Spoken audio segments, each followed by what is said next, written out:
It is 4 minutes after the hour, 75 degrees in downtown Sylacauga as we head toward the 4th of July holiday week. Joining us this morning is Hollie Osbourn, for EMS Director at Coosa County. And Hollie, good morning. Good morning. Good to have you with us today. Thank you. Appreciate you having me. First of all, explain about this service in Coosa County. It hadn't been around that long. No, sir. They started up actually October the 1st of 2022. That was my first day on the job, and it was building it from the ground up. So explain that. Okay, so we come in. We had an ambulance that had been ordered. The governor had signed, the money over for us to be able to get an ambulance service started in Coosa County. So in July of last year, 23, is when we ran our first call. So it was getting all these things in place, getting your billing, your hiring people, scheduling, ordering supplies, building basically, starting with the foundation and then moving up to where we are right now. So July the 8th, we will have been officially running calls in the county. So Coosa County had been without ambulance service. Who was covering it for Coosa County? Well, you had Good Water. Okay. And you also had Kellyton. Those are both volunteer services, and they were, doing their prospective areas, right. But they were also trying to run, in the county as well. Sylacauga Ambulance Service was covering right up to Hanover, I believe it was, and that Marble Valley, Hidden Valley, all that in there. Elmore County at one time was coming in to the Rockford area, as well as on the Chilton County side. Care at the time was. You think about it, that's a lot of ground to cover, isn't it? Oh, yes, sir. Yes, sir. 660 plus square miles is Coosa County. Wow. So you're almost at your 1 year anniversary. Yes, sir. I know you're excited about that and the services you guys have been able to provide to Coosa County. Yes, sir. Well, like I said, we're coming up on that. Nothing goes without hiccups. Yeah. But for the most part, it has run very smoothly. The crews that are there, they're excited about being in the county. How does that work, Hollie, as far as the employees are concerned? Is it 2 days working in an off, or how does that work? No, sir. Our operation runs 24/72. So the crew is there for 24 hours and they're off for 72. That gives, because a lot of times people have other jobs that they go to, and so they have, even though they go to another job, they still have 2 days rest before they come back to me. Some of them, some of them don't, but most of them do have another job. So it still gives them more time off at home, and it also gives them the opportunity to keep that other job that they work as well. Talk about, Hollie, the unit that you have in place now to serve Coosa County. It's called Rescue 22. We only have the one ambulance at this time. We've been very fortunate to be able to, service the county with that one ambulance. That's not to say that we have not had, to utilize the other services, because a lot of times if you're on another call, and a call comes in, we have to use those services as backup, and working together is, that's the goal of taking care of the folks in Coosa County, and the county heard the people. The people said we need an ambulance service. We need a 24-hour, 7-day-a-week ambulance service. The Coosa County Commission heard that, responded to it. And now we have Coosa County Ambulance. So that's where the funding came from, the commission, or the funding came from an ARPA grant. They applied for the ARPA grant, and it was the governor signed all that in, and we were able to, like I said, purchase the ambulance and get everything started. Now the money, all the money from that is gone, so we are relying on billing, that type of things. So. Do you see another unit in the future? Well, we had looked at a couple as a backup, so that's not too far down the road, but we definitely need a truck as a backup for if ours goes down for service or if something happens. Back in January, we actually hit a deer but we were able to get the ambulance back up and running by that evening. So, anyway, so that's what we're looking at, is having another unit, maybe a little older unit, a used unit, not so much like what we have now, because what we have now is a 2022 F350. It has the power load system in it, so it's automatic, comes out, everything. That's great. It's wonderful. It's wonderful. Yeah, people don't realize, and I'm in the funeral home business, and sometimes you go into a situation where you might have a real large patient, yes, sir. and you may not have two people there, and sometimes it's difficult. Well, that's the good thing about having the power load, because, like I said, the cot itself is an electric cot, right? But it also has, whenever you put it in or take it out of the ambulance, it's on a track. So all you do is pull it out, hit a button, and then whenever you go to put it in, it has an arm that comes up, picks it up for you, brings it right on back into the ambulance. Do you guys provide non-emergency services as well? No, not at this time. Okay. We're strictly 911. Okay. Now that's not to say if you fall out in the yard and you're not injured that you can't call 911, because we're going to come and help you. You never know. A fall is never a fall till you get there and prove otherwise, right?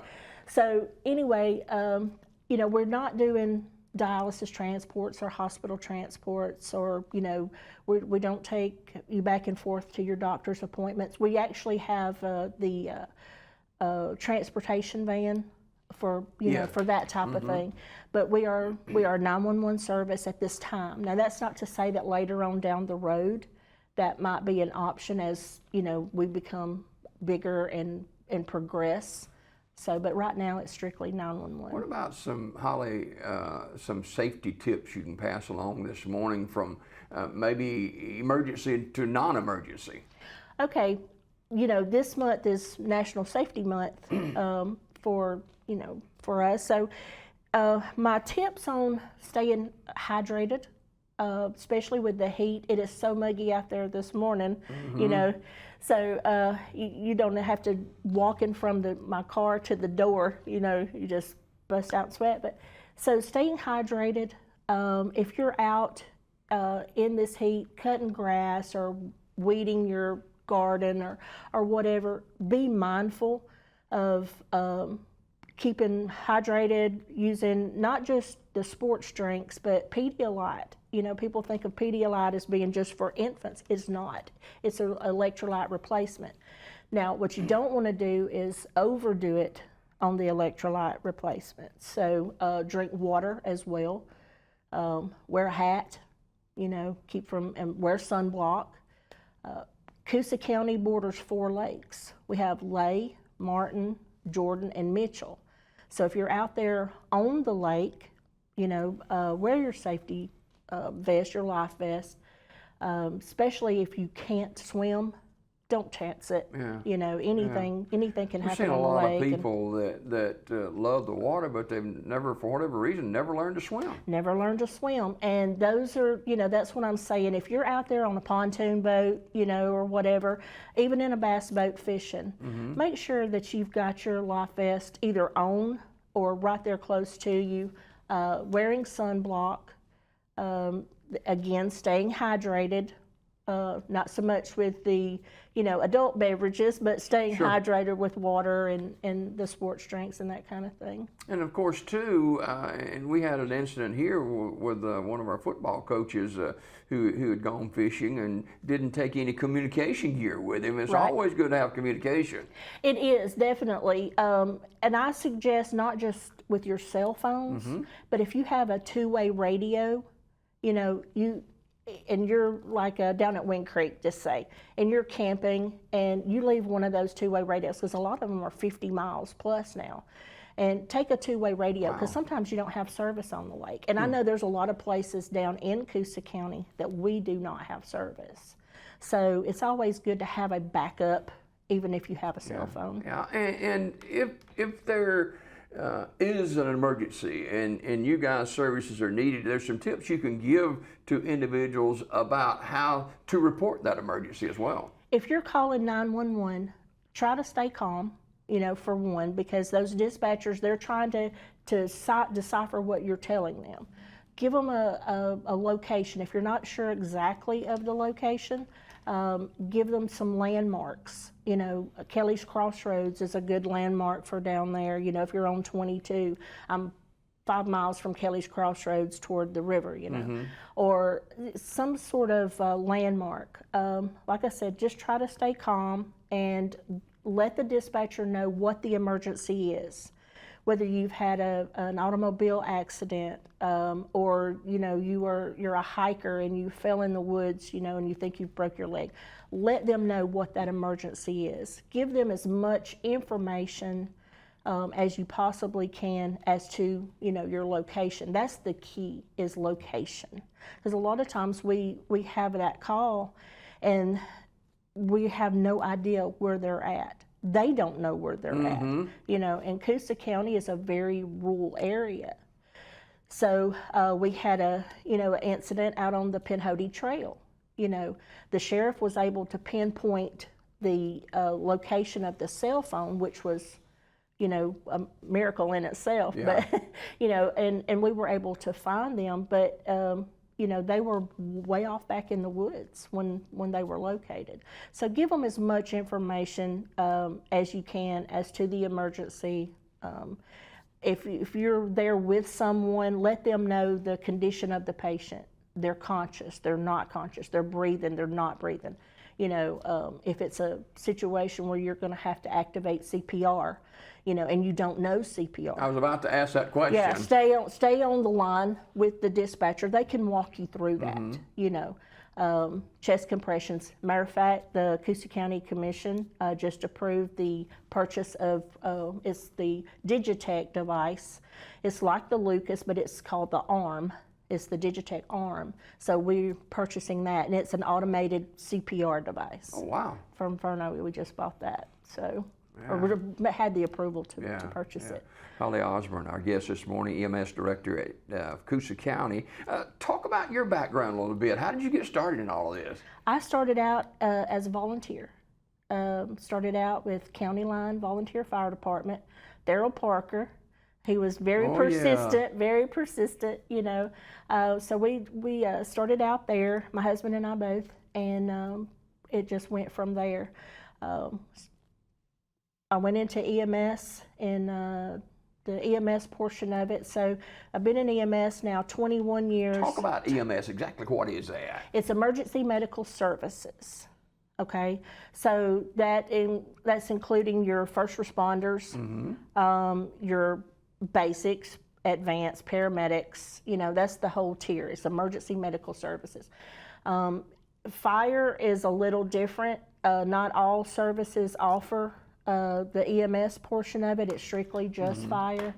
Now, most of your firefighters have some sort of medical background, whether they're EMRs, which is Emergency Medical Responders, but they don't have the credentialing of being able to give medications or anything like that. They can provide the basic life support stuff. Yeah, fantastic.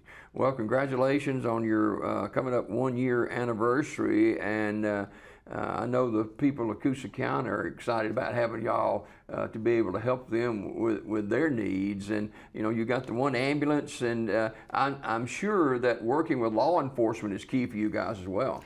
Yes, sir. We have the Sheriff's Department right there. We have Rockford City Police is there.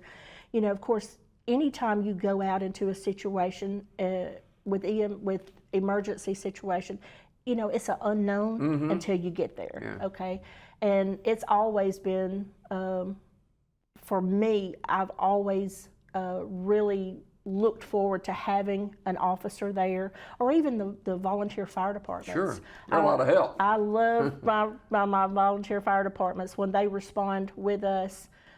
Because that's extra hands, and they're always willing. What can we do to help you?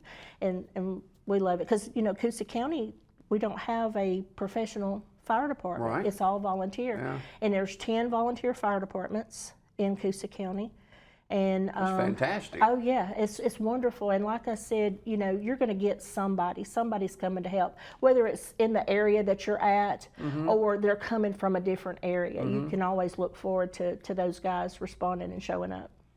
Well, we appreciate you being with us this morning, Hollie Osbourn, EMS Director at Coosa County. Now, are you a paramedic as well, I guess? Yes, sir. Okay. I'm a paramedic. Okay. Like I said, you know, I've been in this business now for a total of 25 years, and that includes the fire Good and career EMS. to be in? I love it. Yeah. I love it. You know, it has its ups and downs, don't get me wrong. You know, you have those moments where, you know, you go, man, I don't want to do this anymore. And then you have those moments where you know that what you did made a difference in someone's life. Have you ever had anybody come back to you, Hollie, later on and say, I'm so glad you were there to help me in my time? Yes, sir, I have.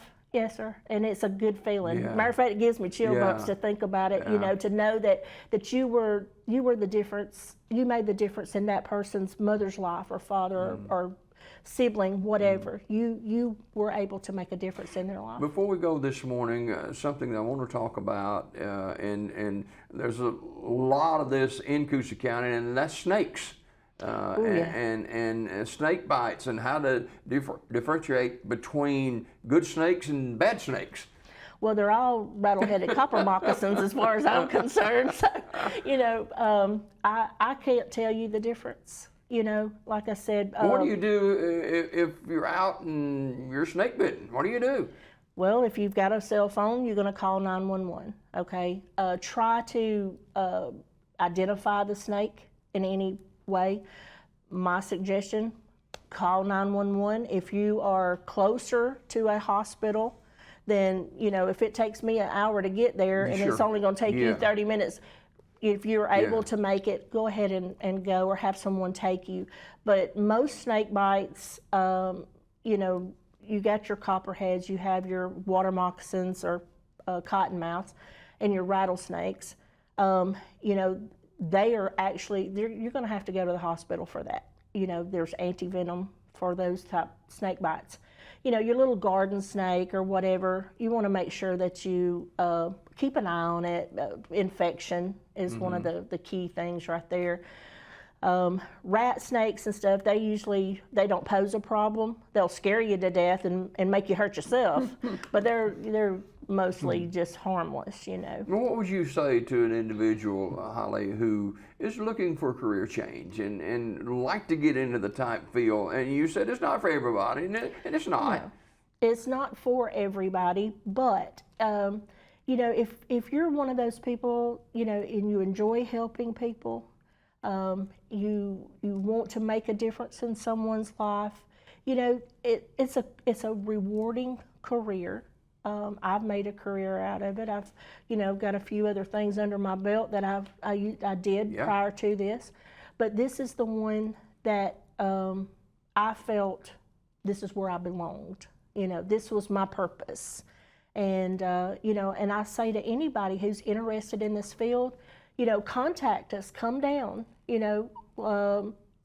See what we do. Are you in downtown Rockford? Is that where you are? Yes, sir, Okay. we are. If you're familiar with Rockford, if you come to the four-way stop, you have the courthouse and then the sheriff's office. Yeah. We're in the E911 building Okay. down there. We have E911. Amanda Robinson, she's the director. She has a new name. She just got married, and I'm not sure what that is. But then you have Sheldon Hutcherson. He's the director for the EMA. He's also there. And then we're down there at the end of the building. So, but it's at 66 Communication Drive in Rockford. Okay. You know, it's not hard to find. Just look for the, you know, the signs that says E911. There you and go. You can find and us. Of course, with July the 4th, holiday is upon us, America's birthday. But we see a lot of fireworks injuries during this time of the year too. Yes, sir. You know, and another thing, you know, children, they love to watch the fireworks.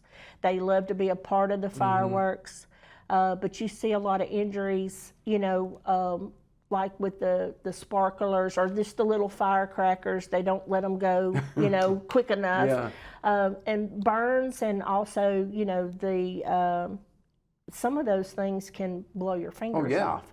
So my suggestion is, as an adult, you know, use them reasonably, you know, keep a distance from where you set the fireworks off as to where your, you know, your crowd is, so to speak. If you do get injured, you know, like I said, not everything requires an ER visit, but, you know, some of those things are dangerous now. Yes, sir. And keep your other fireworks away from whatever it is you're setting on fire at that time. I mean, you can pull up YouTube and you just see, you know, moment after moment of mishaps with fireworks. Yeah, well, keep up the good work, and thank you for coming by this morning. And, I appreciate y'all having me. Yeah, and we'll be doing more of this, okay? I do appreciate it. Thank you, sir. Hollie Osbourn, EMS Director, Coosa County, our guest this morning. We've got a closing thought or two on Daybreak right after you watch this.